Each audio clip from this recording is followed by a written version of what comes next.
So let's get started. This is episode 4 of the fall semester on the Trump presidency. And boy, do we have a lot to cover today. It's been an exceptional week in an exceptional presidency at an exceptional time in world history.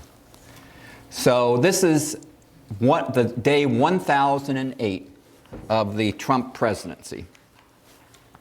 And I'll try to curate what's happened in the last 2 weeks. We'll talk about what's happened in the last couple of weeks. We'll talk about the man and the presidency. We'll talk about the presidential agenda and policies. And then we'll continue our preview on the presidential nomination race. So let's talk about the big news. What's happened since the last time? Yesterday, in the House of Representatives, members of the House Republican caucus stormed the deposition room in the secured area of the Capitol building to make a point that the president was not getting a fair process in the examination of the evidence or potential evidence for the Ukraine inquiry. Whether or not the president threatened or held out, either threatened or provided an incentive for the Ukraine government to investigate either one of his political opponents or the opposition party. There's been a lot of chit-chat on this, a lot of talking heads on all the networks, whether you're on the right or on the left. MSNBC talked about how they violated the House rules by bringing cell phones into a secure area, how they breached the security and provided great info to our enemies on the nature of the room and the fact that you could do cell phones from there. Republicans talked about on Fox how unfair the process is and why are these depositions being taken behind closed doors. Democrats pointed out that 47 members of the Republican House caucus participate in these hearings, in these depositions. They submit half the questions. They have their attorneys present. So is this a big thing, or is this the response to the president's call that he wanted Republicans to be more active in his defense? His opponents, Republicans who don't support him, the president said, were human scum. Human scum. So that's the latest of an interesting week. So let's move on. The Economist magazine had as its cover story this week this cover: "Who can trust Trump's America? The consequences of betraying the Kurds."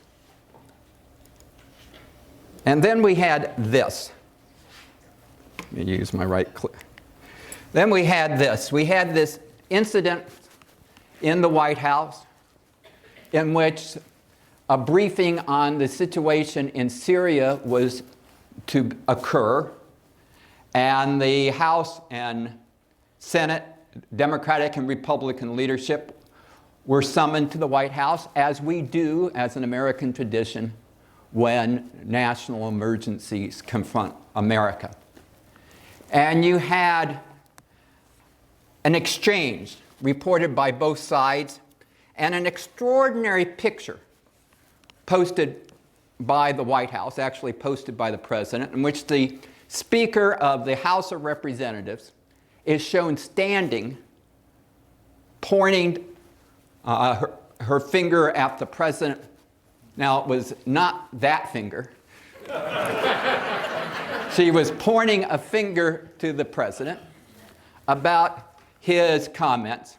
The president suggested that maybe the speaker was deranged, but look at the poor general here. You know, it's like, I don't want to be in this room. Matter of fact, this whole side of the table looked like, what the frick is going on? So what is the frick that's going on? As generally reported, this exchange occurred. Mr. Trump told Ms. Pelosi that he cared more about defeating terrorism than she did. "I hate ISIS more than you do," the president declared. "You don't know that," the speaker replied. "You're just a politician," the president said. "Sometimes I wish you were," Ms. Pelosi said. Senate Democratic leader Chuck Schumer interjected, telling Mr. Trump that name-calling was not necessary. "Is that a bad name, Chuck?" And then turned to Ms. Pelosi. "You're not a politician. You're a third-rate politician." Now, there's two accounts of what that statement was. Either a third-rate or third-grade politician. Ms. Pelosi stood up to leave. That's the picture. At that point, Representative Steny Hoyer, the House Majority Leader, said it was time to leave. I think we've all been in meetings like that, right? In which, the meeting just went to heck. I remember one time when I was working for employment, we had a meeting with state officials on a contentious issue, and one of our council members basically orally flipped off the state official. And our city manager noted that, "I think it's time to conclude this meeting." And then I was sent back to negotiate a peace treaty, which I actually did, thankfully. Yesterday, the governor of Colorado tweeted this after the president indicated that he was building a very nice wall around the state of Colorado. Now, there may be reasons to do that. They were one of the first states to legalize marijuana. So I don't think building a wall around that will help the residents that may just contain the marijuana. The governor said, "Well, this is awkward. Colorado doesn't border Mexico. Good thing Colorado now offers free full-day kindergarten so our kids can learn basic geography." And then this yesterday, too. President says U.S. will lift sanctions on Turkey, calling ceasefire in Syria permanent, and indicating that this was a big victory for the U.S. We got out of this blood, let someone else fight over this long blood-stained sand, the president said. And there are many Americans for the last 100 years would say that no matter where Americans have been. America has a strong isolationist segment, and who knows if they're right or wrong in that. America never really liked to get involved in foreign places. I mean, we did okay with the pirates of Tripoli, but since then we've had problems in the Mideast, particularly. However, the president's comments were not immediately endorsed by other Republicans. The chair of the House Republican Caucus, Ms. Cheney, yes, that Ms. Cheney, daughter of the former vice president and third-ranking Republican in the House, tweeted that the U.S. withdrawal enables the resurgence of ISIS. Usually you don't want the third-ranking or any ranking member of your party leadership in a House that will consider, no doubt, an impeachment resolution to be talking about a victory by your sworn enemy. Now, in the last 24 hours, our Secretary of Defense, who is in Brussels to consult with our NATO partners, talked about how awful the Turks were and how awful Russian atrocities, war crimes were involving the expulsion of the Kurds, and how the Turkey may very well engage in a campaign of ethnic cleansing now that they are in that area. The Secretary of Defense said, "The direction of Turkey with regard to the alliance is heading in the wrong direction. Turkey's unwarranted incursion into northern Syria jeopardizes the gains made there in recent years. Turkey puts us all in a terrible situation," he told the NATO defense chiefs. And remember, Turkey is part of NATO. And then the other day, when our troops, our limited number of troops that were really the tripwire between the Kurds and the Turks withdrew, when our military was withdrawing, the Kurds feeling betrayed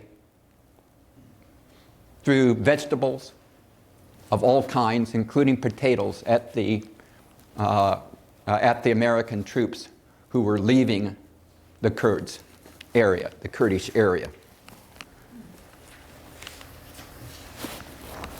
The executive Washington editor of the Wall Street Journal wrote a column saying that Trump's Syria exit makes life easier for Iran. The point is that Syria that has been a dagger to the throat of the state of Israel since the state of Israel was formed and had been the dominant military force opposed to Israel, was weakened because of the ISIS formation of their caliphate in parts of Syria, and the revolt of other Syrians against the rule of Assad.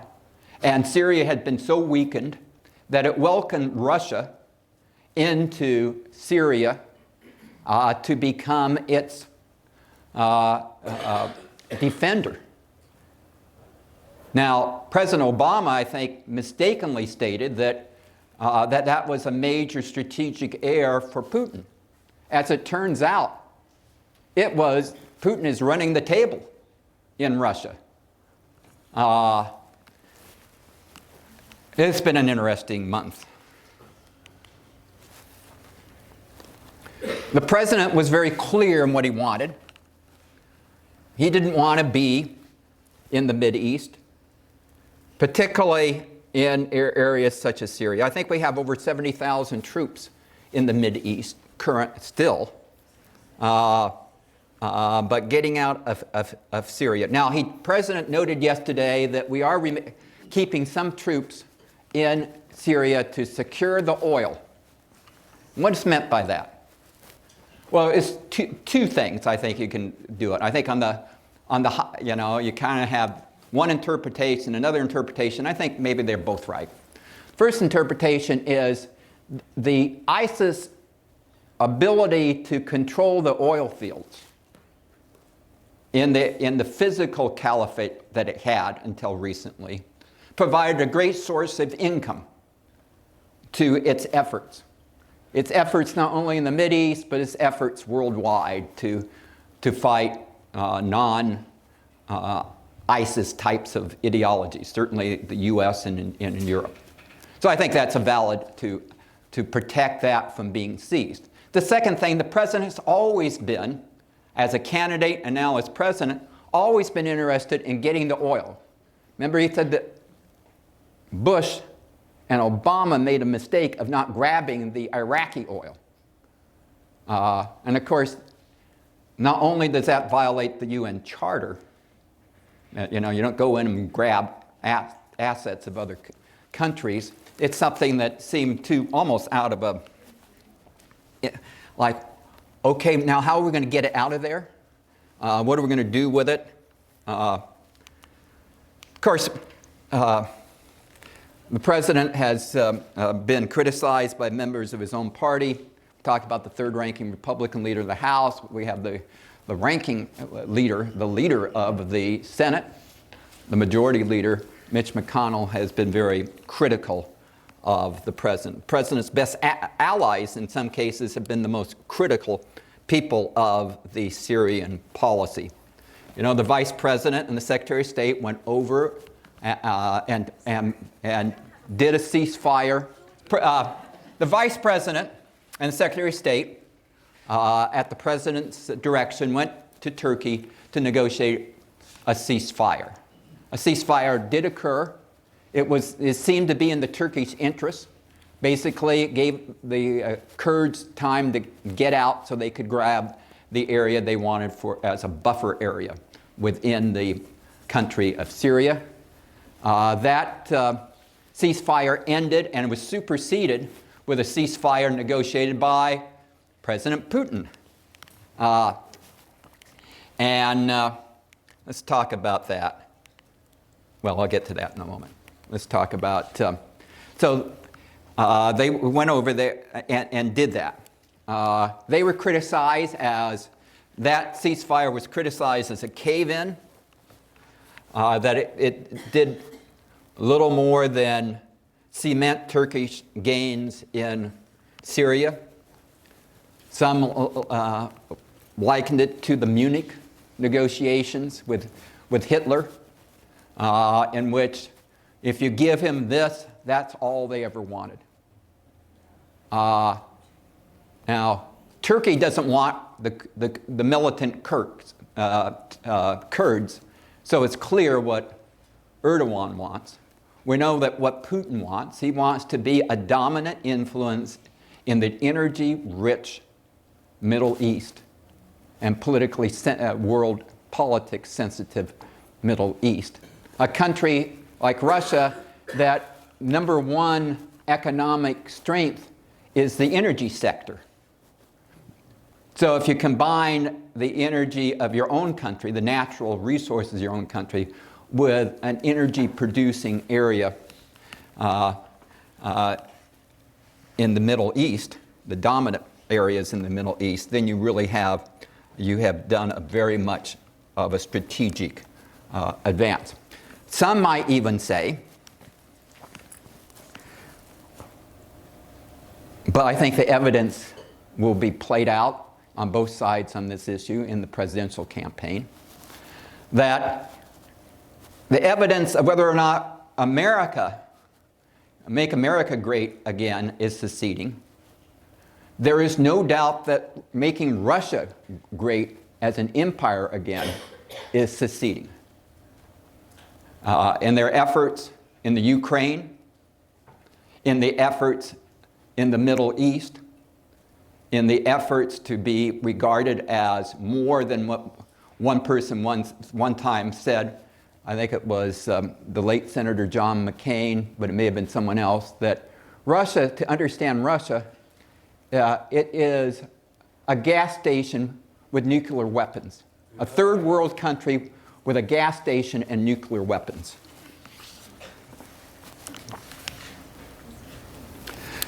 Now, the speaker, undaunted by her meeting with the president, took a bipartisan delegation of members of the House over and met with the leader of Jordan, the traditional American leaning head of Jordan, to discuss the ceasefire. There's been a number of reports, no one really on the record, because how could you be, talking about how the American military were, or at least parts of the American military, were livid about withdrawing from Syria in terms of the situation with the Kurds. I think Americans don't mind getting out of a battle zone, but leaving an ally that you fought side by side with and you made commitments to at the military level. Now, the president said that we're bringing our troops home. We're bringing our troops home. That would be about 1,000 troops home, but not so fast. The Secretary of Defense said the other day, may not be on the same page with the president on some of this stuff, that the remaining pullout will be in terms of weeks, not days, and that we would pull them to inside the Iraqi border so that they could be available to fight any upsurge in ISIS strength. But apparently no one told the Iraqis. And the Iraqi defense minister said, no one asked us, and we haven't said yes. And it's a no until we say yes.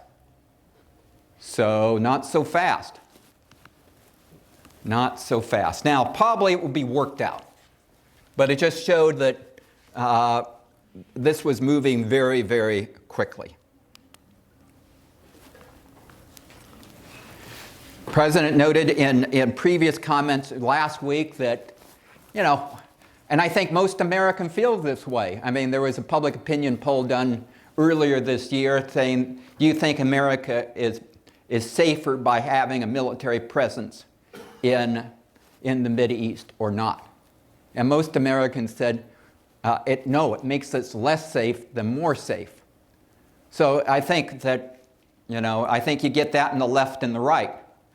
You get that in the left, that not wanting to have a big military actions for goals that you don't agree with, or not being implemented in a way that you believe is effective. And I think on the right, or at least on the isolationist right, not wanting to pull back to a fortress America. But others, again, Ms. Cheney pointed out, but Mr. President, the people that took out the World Trade Center, the people that took out a wing of the Pentagon, the people who led to the deaths of that one airliner in the fields of Pennsylvania, all came from the Mideast. All came from the Mideast. President, it was noted this week in the I think it was the Washington Post, that he has made very passionate arguments on why. Let me just. Yeah, go ahead. What you're saying, it sounds to me like Russia is not a good thing, taking over territory and having influence in the Mideast there. Why wasn't, or why can't our leaders, obviously not Trump, get a ceasefire or get the troops out, but let NATO take over, because it would inure to NATO's advantage to keep Russia from advancing this way? Has that ever been considered, and is it considered in the future? What about NATO taking that role in Syria? That's one of the things being discussed now, this week, with the NATO ministers. Okay. Because they already have Turkey there at the table. The Germans expressed interest in doing that. Whether or not the Germans would actually, because they have been very reticent about having any military presence anywhere, would be part of that. They have proposed that. But the president has talked about in very emotional terms about the deaths that he sees when he goes to the base in the East Coast, in which the bodies are brought to. Where is that? Delaware? Yeah. Which Air Force base is that? Dover. Yeah, I thought it was Dover. Dover Air Force Base, in which they bring the deceased service personnel back to America. Now, Tom Campbell, certainly a moderate.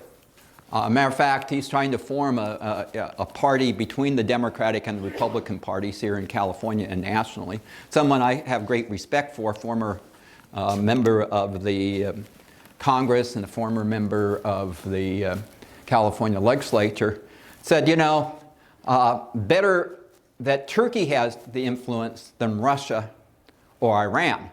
Now, this was before Putin got involved. got involved. That, you know, if we're not going to have an influence there, better be, you know, a difficult but still by treaty an ally, Turkey. But then this occurred. Erdogan was invited to meet with Putin at his summer home in Sochi, and announced that the Russians would provide the border security to ensure that the Turkish enclave is maintained. Let's move on from Syria. The presidential chief of staff had a bad press conference. Did you hear about that? It's a terrible press conference. Matter of fact, today, some of his supporters in the House of Representatives are circulating a letter trying to keep him from being fired.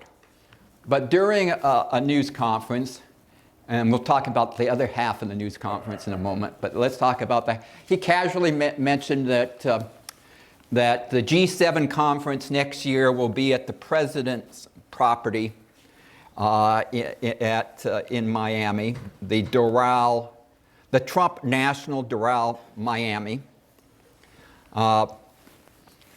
And that led to a firestorm of criticism.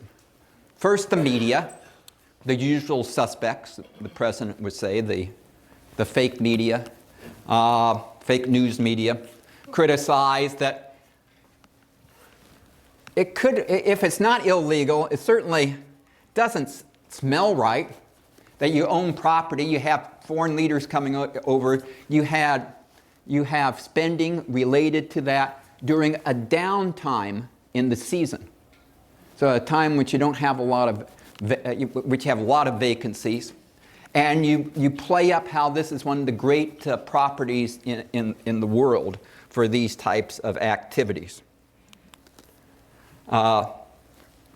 Nick Mulvaney said the president was going to do it for cost. Now, the president then gave remarks later on and said he was going to do it for free. He was going to do it for free, but there's something illegal about doing it for free, so he would have to do it at least at cost. And what is cost? And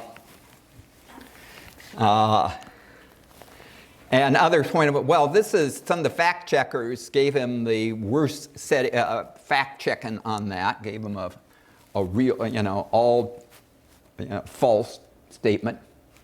The Wall Street Journal said, hosting the summit at a Trump resort is at best poor political judgment. More specifically, it said, at the very least, holding the G7 at a Trump property is poor political judgment. It plays into the hands of Democrats who are already saying Mr. Trump should be impeached for abusing his public office for personal benefit. It undermines the president's case against Joe and Hunter Biden's ethical sins, and it guarantees Mr. Trump's press coverage next June, 5 months before the 2020 election, will include constant accusations of self-dealing. So Trump, when the Republicans started to say, this is a bad thing, don't do that, Mr. President, we can't support that, said, okay, we'll look at some other facility, even though this would have been perfect. It was by one of the world's the largest airports. Unfortunately, Miami is not one of the world's largest airports. It's a large airport, but not one of the world's largest airports. Not even the world's large, not even in U.S. terms. Too great. So let's move on. The last 2 weeks had another thing. So we had Syria, we also have the impeachment thing. And the impeachment process is only about 4 weeks old. Hard to think how fast it's moved. The consensus polls, when you bring them all together, add them up, you subtract the ones that are Democratic bias or Republican bias, put them all together, as 538 does, points out that support for an inquiry. 50% of Americans support, 43% don't support. And that is a high water point in this administration, in a bad sense.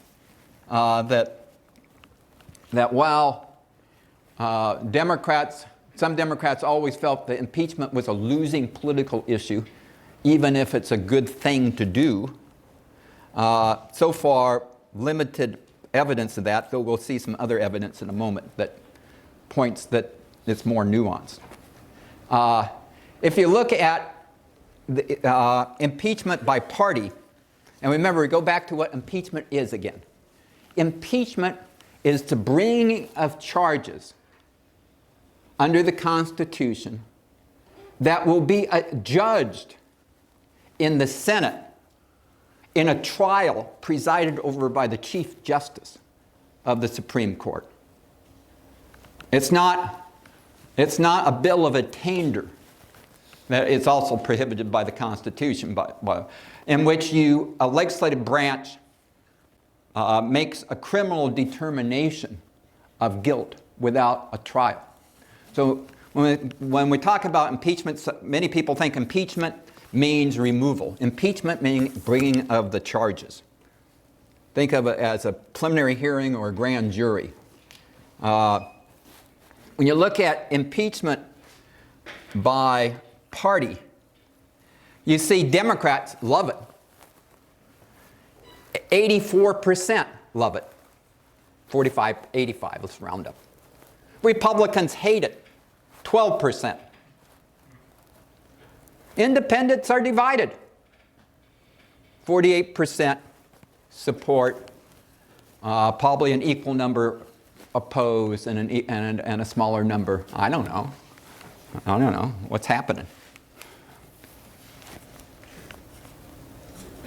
The less engaged you are with the information, the more evidence there is that you don't support impeachment. The more you know about what the charges are, so far, the public opinion surveys are showing. That may not be the case when it's over with, but it's the case now. Yes, in the back.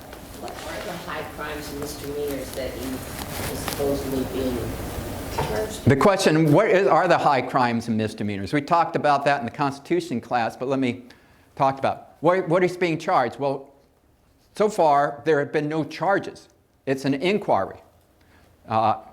The Speaker has indicated, let me complete it. The Speaker has indicated that the committee she designated to look into whether or not there are any charges to bring to the Judiciary Committee where charges will occur.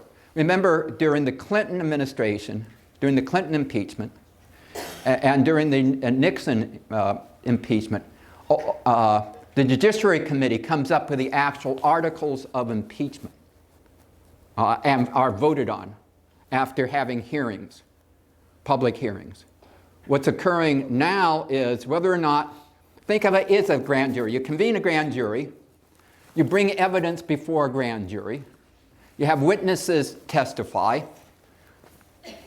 The difference between this process and a grand jury, you don't have the other side have attorneys inside the process.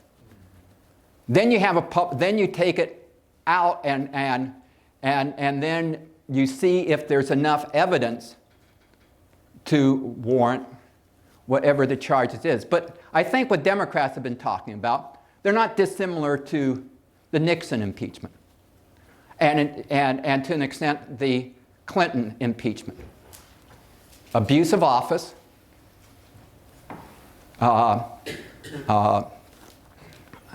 lying under oath,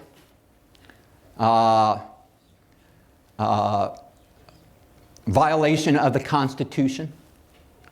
And those are things that, if you look at as you look in the history of America, were what the founders said. Now, is the president guilty of those is a different determination. But that's what would the charges be? It would probably be along those lines.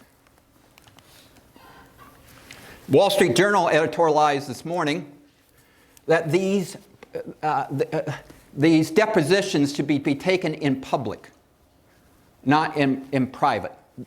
That would help the process along.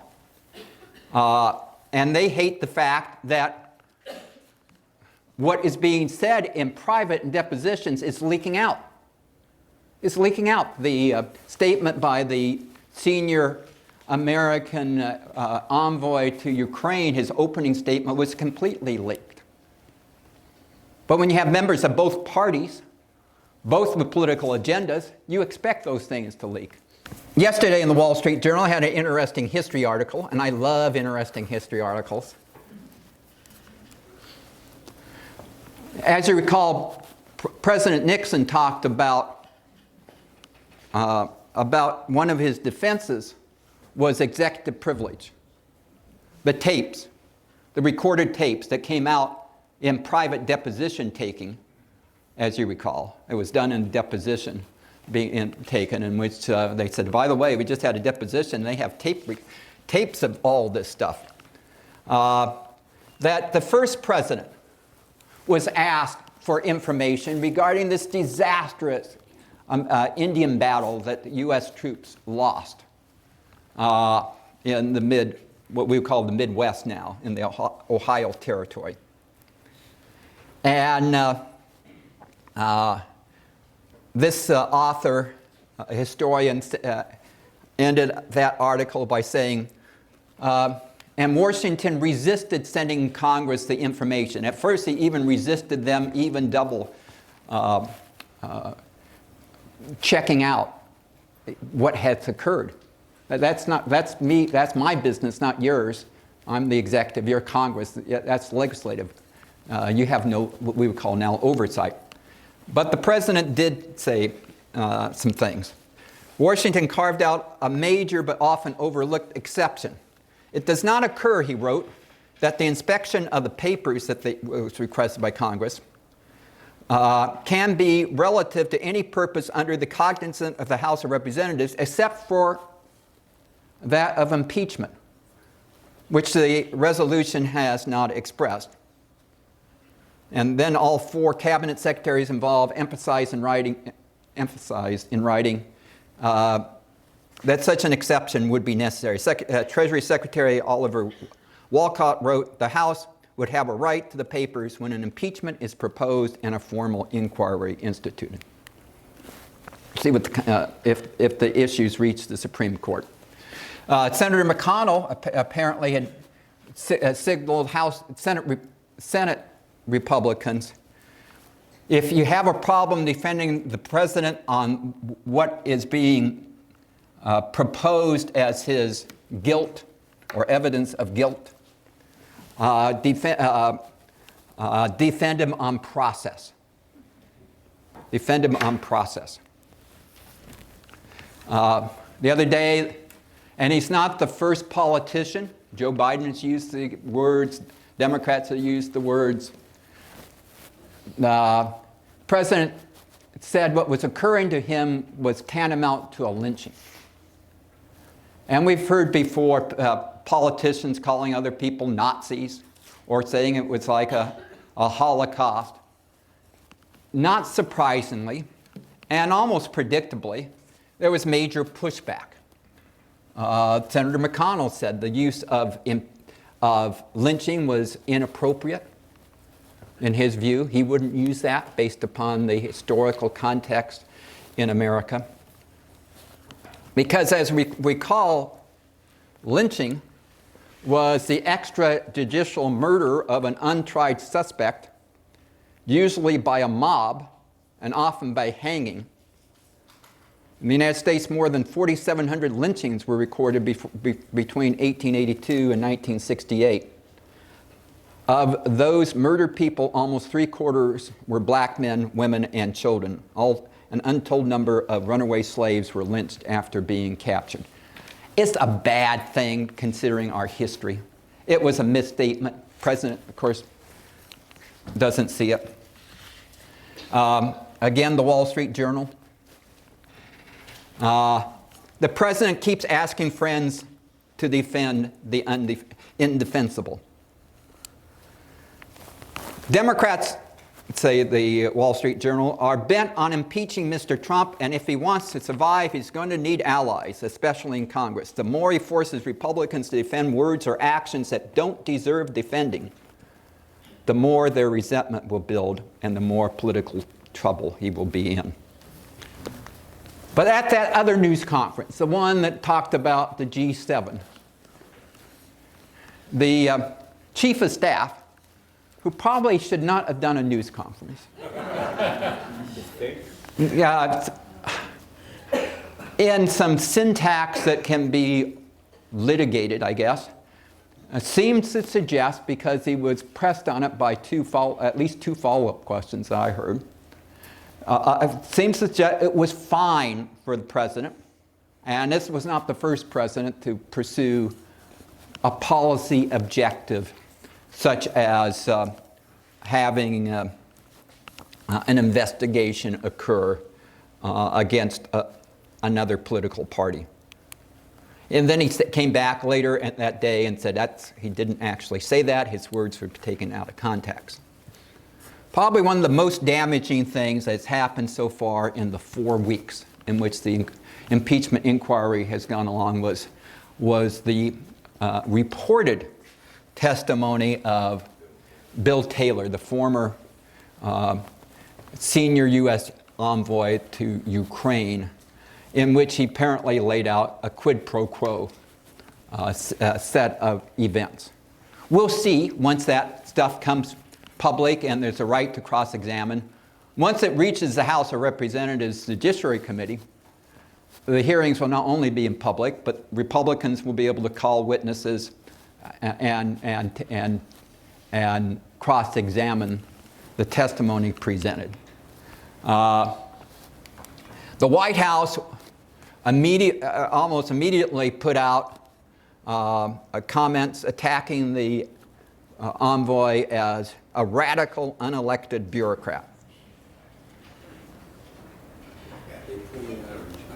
They pulled him out of retirement. He apparently said he would only come back if he didn't get involved in the malice of the events regarding this administration, or the ones he was uncomfortable with. Around the edges, some never-Trumpers, so-called never-Trumpers, are coming out for impeachment inquiries.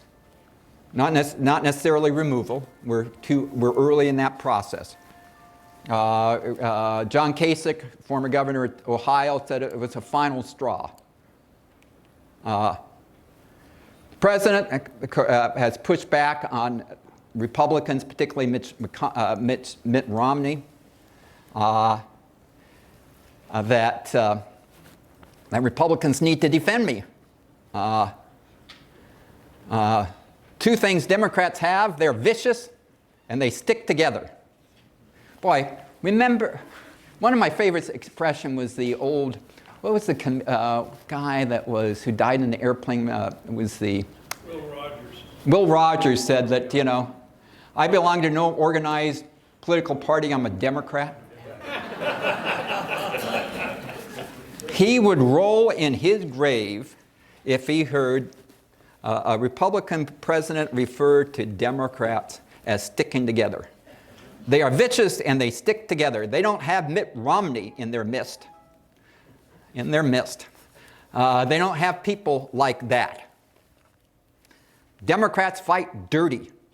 They're lousy politicians with lousy policy. Now, how fast will this process finally hit the public arena?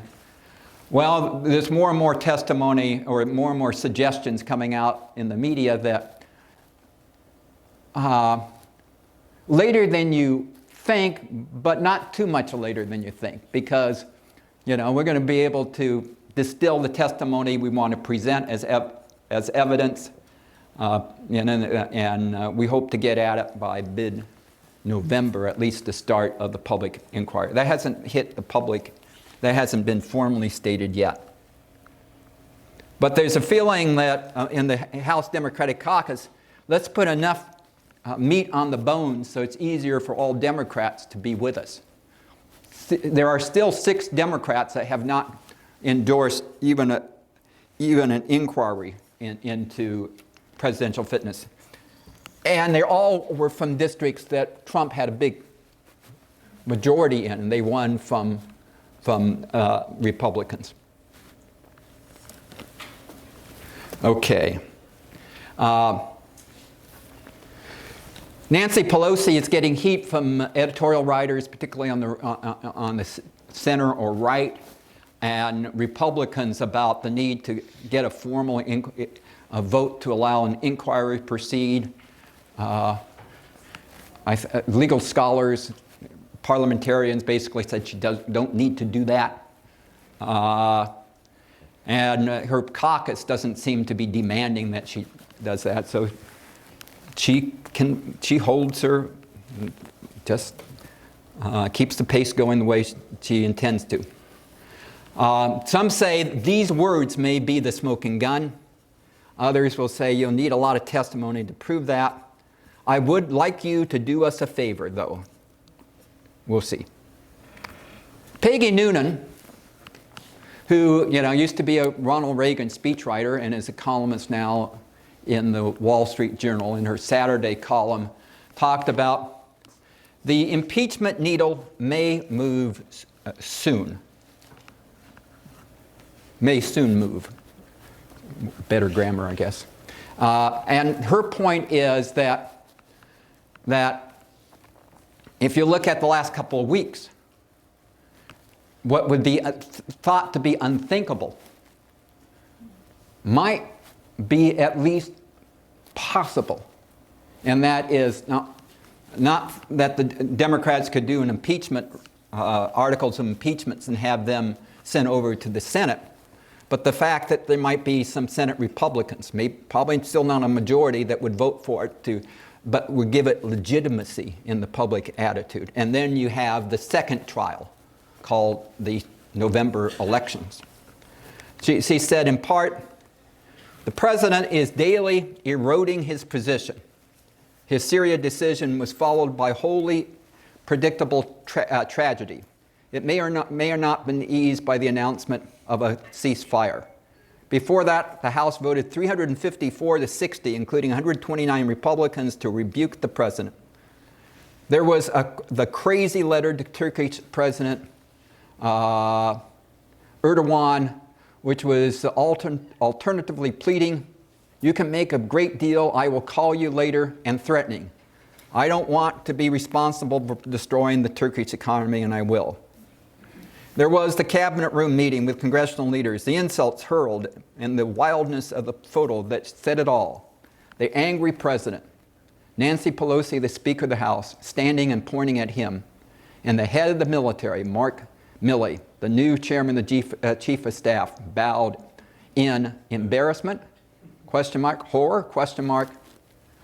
His was not the only bowed head. Okay, let's move on. Impeaching Clinton was never popular, never got to the 50% mark.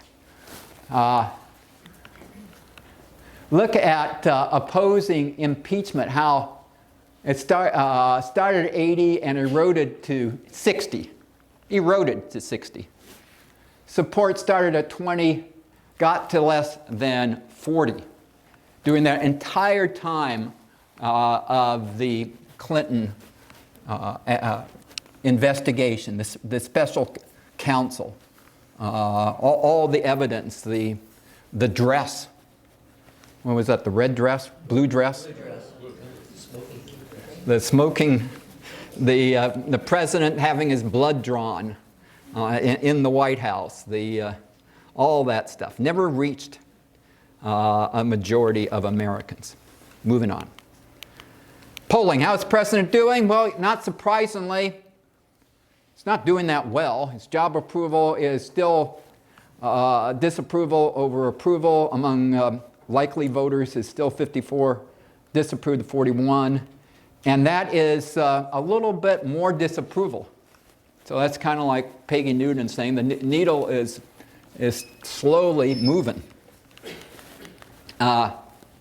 Yesterday, I don't think the president helped his case when his private lawyer before a 3-judge panel said, in response to a question raised, the president could indeed shoot someone on Fifth Avenue and not only not be subject to a trial during his term as president, he could not even be investigated during his term of president.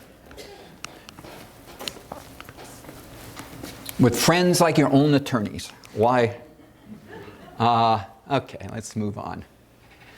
President's top 2 people he's thinking about to be head of the Department of Homeland Security, apparently, according to the Office of Personnel Administration, are ineligible to be that, so the president may need to look to others. That is under the temporary appointment provision. They could be if they went through the formal appointment provision and go through Senate confirmation hearings and what have you, but that was not his objective. President is signing executive orders just as quickly as his predecessors. Some say even faster than his predecessors now. And I think all presidents love the idea that you can sign an executive order and command the federal system to do something. It's those if it wasn't for those darn courts or that darn Congress, government could work a lot better. President said at a rally in Texas that you know, I could be a conventional president just like anyone else, but I would be boring if I was. And you wouldn't want me to be boring. Former Defense Secretary Mattis went before a Catholic fundraiser in New York, an Al Smith dinner, and had some classic quotes about, intended to be humorous quotes. That was after the president had talked about him being an unsuccessful general, and he had some good. He said the president. I can't remember his exact words, but they were something like that. Yeah, that he earned his spurs. The president got his spurs to get out of Vietnam, or words to that effect. More humorous, and then also said that presidents never, didn't have a high confidence in any military official other than Colonel Sanders.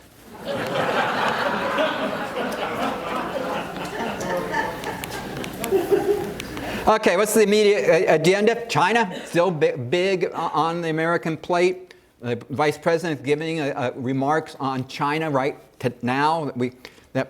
We're supposed to be less strident than the past. I don't know if they have proven to be that.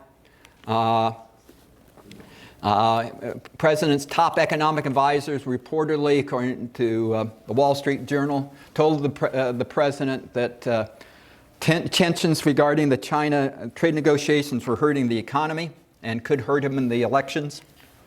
The president apparently overstated how much of agricultural exports would accrue to Midwest farmers under his Phase 1 agreement. The International Monetary Fund estimated that the trade war thus far has reduced worldwide economic growth by 0.8%, and when you consider worldwide economic growth is about 3%, that's not insignificant. The president is sending more troops or more military personnel to Saudi Arabia, mostly to man the missiles, the newest missiles to defend Saudi Arabia. The U.S. has re-engaged the Taliban in our own troop withdrawal from that area of the world. And in fact, without even making the deal with the Taliban, troops are starting to leave. The troop level is starting to leave in Afghanistan. We're still waiting for that New Orleans Circuit Court of Appeals to make the decision on Obamacare. Remember, a federal judge basically threw out Obamacare. It was appealed to the Circuit Court of Appeals in that district. Significant impacts that occurs. Ironically, on the National Affordable Care Act exchange run by the federal government, remember California has its own insurance exchange for the Affordable Care Act. Rates are going down. Rates are going down this year. And some states are rushing to find a backup in case the Obamacare is struck down. What a funny way public opinion changes in America.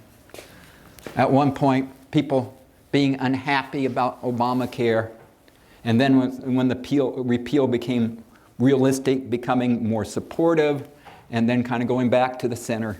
Now, nostalgia for Obamacare is occurring. Mexico apparently is going to do those labor reforms demanded by the American labor unions, by the AFL-CIO, in order to get the new treaty ratified in the House and the Senate, that agreement ratified. They're going to allow people to join the union of their own choice. Kind of a novel idea. They're going to raise their minimum wage. Good idea.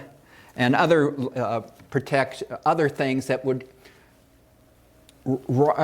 be pro-worker in Mexico, but also reduce the competitive gap between American workers and workers in Mexico. The Attorney General continues to investigate the Russian investigation, and sooner or later that's going to hit the news. Let's move on. 2020 campaign. Okay, 160 days to the Iowa caucuses. Still have a lot of people running for president, both on the Democratic and Republican side. There are more political ads, particularly if you're in the early states or in the swing states than 4 years ago. Political ads, lots of political ads on both sides of the political spectrum, and the Democratic side all over the spectrum. The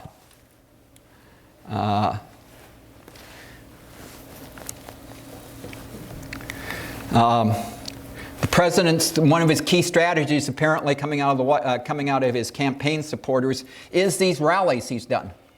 The president, it feels really good moving the needle with his base supporters in these rallies, and he intends to do more. If you look at the ones he's done all over the country. And particularly in states he won. And some of his supporters say, hey, the Democratic debates just helped Trump by pointing the fingers at parts of the presidential candidates on the Democratic side whose comments would be offensive to swing voters. Offensive, not literally offensive, but their policies. So what's happening on the Democratic side? Well, it's not clear who's leading. A number of polls, 3 polls came out recently, and 2 of them showed that Biden was surging back, that all the attention that was on him and his son kind of seems to have dissipated, at least in terms of subtracting from his numbers. But another poll released yesterday showed that Warren was up. And a poll released this morning said Warren was up 2% over Sanders in California. So it's still a competitive situation. In terms of the debates that occurred since we last met, Warren, Buttigieg, and Sanders and Biden appeared to do very well in terms of how you felt about the candidate before and after. Were your opinions favorable or unfavorable? And they asked before and after. Did it move the needle? But if anything, and I don't know how many of you watched it, but anything that occurred at that debate or presentation, kind of hardly a debate. If there's a debate, it's with the reporters and each other, but there was some back and forth, was the rise of the moderates to punch back, and particularly by Buttigieg and by Klobuchar. Klobuchar and Buttigieg, Gesundheit, both. That's the person that sneezed, not to their name. Buttigieg and Klobuchar are now both qualified for the next presidential debate. She just today. And they punched back on particularly the Medicare for All and some of the other programs. Klobuchar made the point, just because I don't endorse your plan doesn't mean that my plan is not bold. Buttigieg has decided that going after Medicare for All creates a lane for him in some of the primaries. He still has apparently a problem on minority demographics supporting him, but he does seem to be doing quite well in the early states. So Warren, instead of Biden, was on the hot seat for the most part, even by Biden. And after saying that, not answering the question on how she would pay for Medicare for all, she hinted at what she would do. She said that she wouldn't sign an implementing bill that raised the cost to middle class, middle income Americans. But that didn't say a whole lot. Sanders said, yeah, I'm going to do it. I'm a democratic socialist, right? You take 1/6 of the economy, you do away with the insurance companies, you nationalize the administration of it. It's going to cost, and you not pay any premiums or co-pays or deductible. Yeah, you're going to pay higher taxes, but it's going to be inverse to your income. The more you make, the higher you pay, the less you make, the less.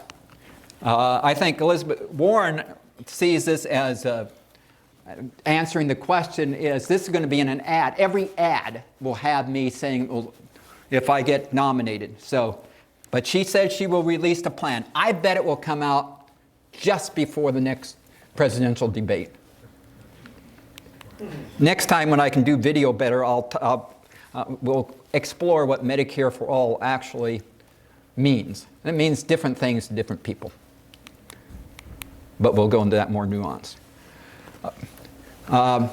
Bernie Sanders got the endorsement by, I think, 3/4 of the squad. You know what the squad is? The Democratic Socialists in the House of Representatives endorsed him. The AOC endorsement probably is the heaviest endorsement you can get. It was sought by both Warren and Sanders. Some analyzed that. Why would she do that? One, well, she did it before. She supported Sanders before. Sanders probably more to her way of thinking than even Warren. Warren is, reforming capitalism. Sanders, democratic socialism. I mean, there's a nuance there. But some say that she's trying to move the needle so that the Democratic Party that comes out of the nomination convention is closer to her attitudes than the moderates. And going for Sanders is like making an opening gambit in the negotiations. You want to sell it to me at 5% more. I want you to sell it to me at 10% less. And then as we compromise, you're moving towards my position. We'll see if that's indeed the case. When asked, do you care about the issues or do you care about defeating Trump? Democrats, see different candidates as stronger. Of course, Biden is seen as very strong in terms of defeating Trump. Of the candidates in that debate, O'Rourke took the biggest hit. He went, and the biggest overall change went to Klobuchar and Buttigieg.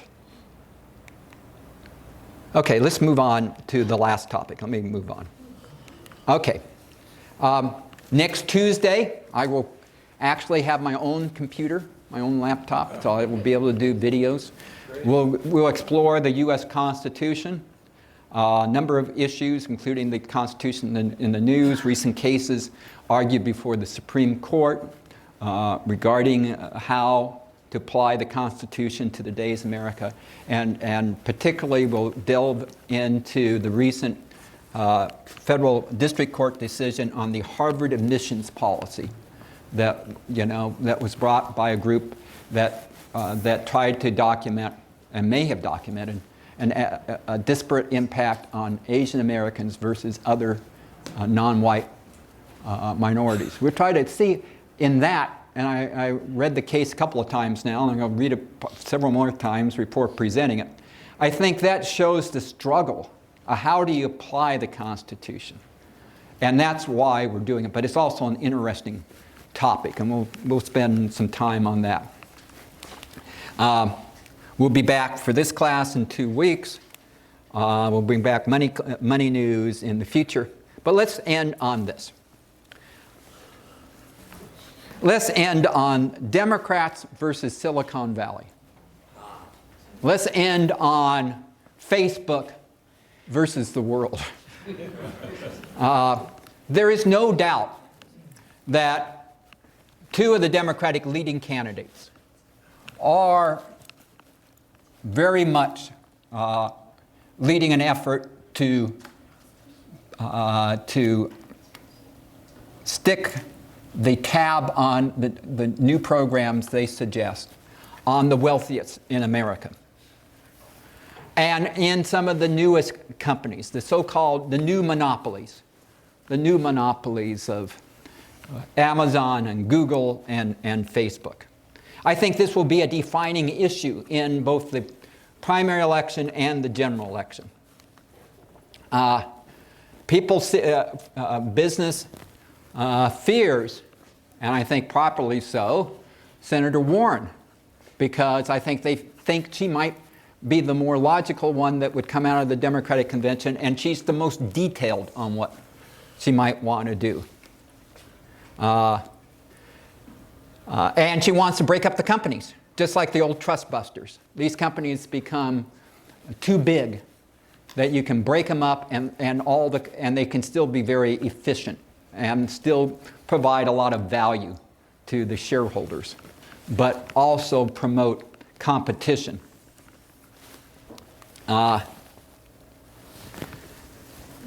Bernie Sanders, you really do get this thing that he really doesn't like billionaires.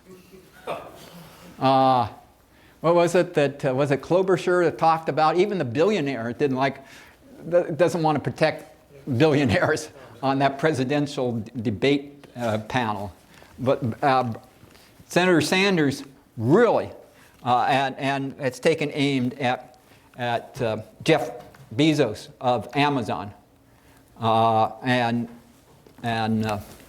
Zuckerberg. Not so much Warren Buffett, but Buffett is right up there, as is Bill Gates. It is true, according to people who have studied it, a wealth tax can generate a lot of money.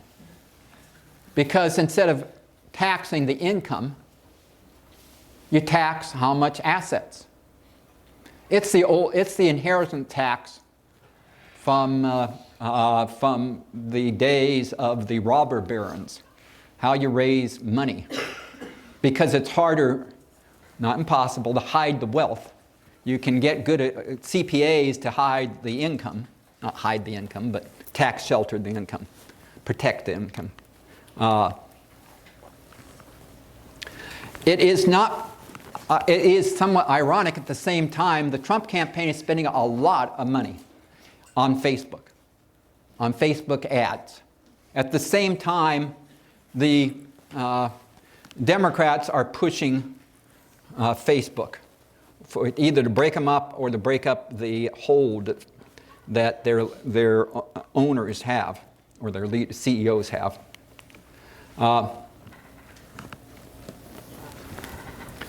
Facebook announced over the weekend that they had taken down additional Russian efforts in this election at this time that seemed to be aimed at promoting President Trump and going after Democratic candidates. That's right before Zuckerberg went to Congress, and yesterday had a very rocky reception before Congress.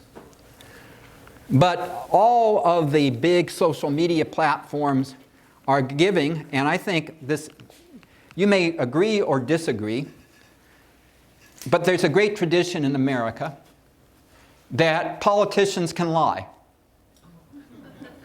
I don't know if it's a great tradition. There is a tradition in America that politicians can lie without consequence.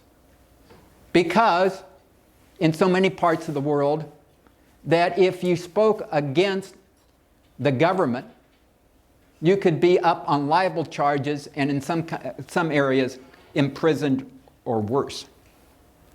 So our First Amendment gives a great latitude. So, but these are governmental things. What about privately owned communications companies?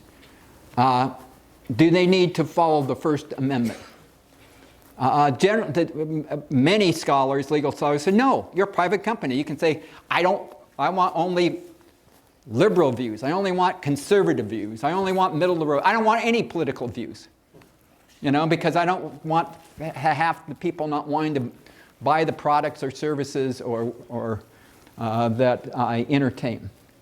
Facebook, in a speech by Zuckerberg at Georgetown University, said that the best antidote to lies by politicians is more people talking. He didn't say more lies by other politicians, but in effect. And that is a free speech argument that in the past, too. But the point becomes to when you have a dominant media, such as Facebook, that has more users than the most populous country in the world. There are more people on Facebook than live in China. There are more people. In the United States, there are, more people, with a Facebook account than subscribe to any newspaper or listen to any broadcast. So these are dominating media of the time. Elizabeth Warren decided to show the futility of that policy, or at least the consequence of that policy. She attacked the Facebook policy, as enunciated in the Georgetown speech, and said, that can lead to some funny things, or some consequential things, such as, I could put on an ad. Matter of fact, I'll buy an ad. I'll buy an ad that says, you, Zuckerberg, you have endorsed Trump. And under your policy, I could do that. AOC yesterday in the House hearings asked Zuckerberg, Zuckerberg, what if I took out ads on your media and I praise conservative Republicans for supporting my agenda if they're up in a primary fight? I could do that? Essentially, he said, I guess you can. So if you have enough money, or if you have enough bots to put in names so it's hard to follow who you are, who is, God-fearing Georgian, maybe someone, over in Russia or in China or other places in the world, could put these on. So this is going to be an election that is going to be really interesting to follow and going to be maddening. Now, Wall Street Journal, I had so many of their editorials because I feel I would lose part of you if I just did the LA Times or the Washington Post or the New York Times editorials. So I try to do the center-right media of the Wall Street Journal on these things. There's an upside, too. It's an affirmation of our free speech. But I think another part of free speech is if free speech is one of the foundations for our democracy, another foundation is being informed and being motivated, whatever your party view or view regarding this presidency is. I think our free speech is going to be tested. I think, you know, some left-leaning politicians will start saying, well, gee, you know, you can get too much free speech maybe if things like this happens. And the right will say, well, I never kind of liked free speech anyway. Let's kind of work a deal. I don't know if that will happen. I do know this. Keep informed. Read as many sources of information. Understand there's not two sides to every thing in politics. It's multi-sided. Be suspicious of narrative, right, center, left narratives. Follow the news. See where we end up. This is an interesting time, and I'm happy to share it with you. Thank you for coming today.